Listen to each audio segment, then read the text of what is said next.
plans to tour Texas Emergency Operations Center and get briefed on the state's worsening flooding crisis Tuesday, visiting while rescuers are still pulling people from submerged homes. The trip to Corpus Christi and Austin comes a day after Trump promised to bring swift financial help for a long and difficult recovery from the storm's devastation, which he said would cost billions.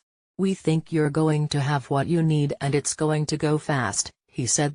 Congress has not outlined a plan to tackle the needs of Texas and Louisiana, the two states that took the brunt of Harvey, a hurricane now downgraded to a tropical storm. State and local officials are still responding to the immediate safety threat and have not begun to fully assess the long-term costs of the epic storm, which has turned large parts of Houston, the nation's fourth-largest city, into a lake. Trump will steer clear of Houston during his visit, flying into Corpus Christi and touring the emergency center in Austin.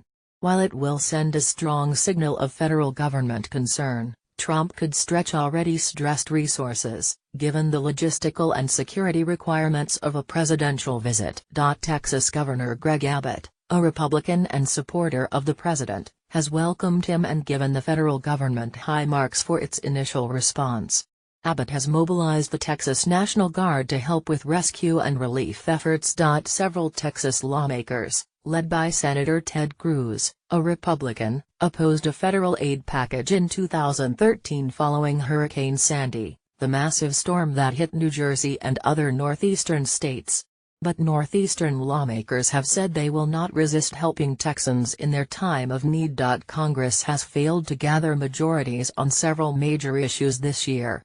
It is under deadline pressure to act on several must-pass bills next month, including action to keep the government running and separate legislation to prevent the country from defaulting on its debts. Guiding lawmakers to accomplish those goals, while approving aid to Texas and starting work on the more ambitious legislation on Trump's agenda, will require focus from the president. Trump had intended to devote this week to pitching a complicated federal tax overhaul proposal that his administration has yet to draft.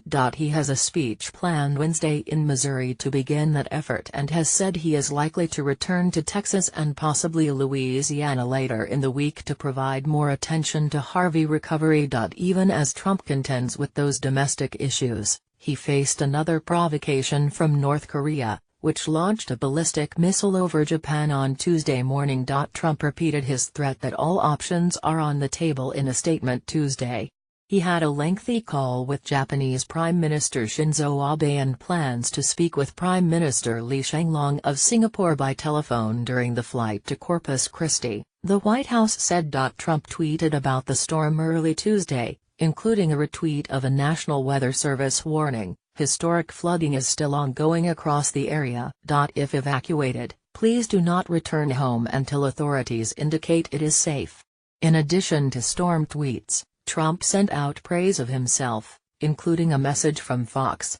"Trump just won on Law and Order and now he's delivering the goods," Trump retweeted. Branson Potts reported from Corpus Christi and Bierman reported from Washington. Also, engineers warned about Houston flood risks for years.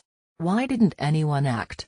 Ordered not to evacuate, many families are now trapped in their homes armed with a boat, a dump truck and a school bus. This volunteer crew rescued 14 flood victims,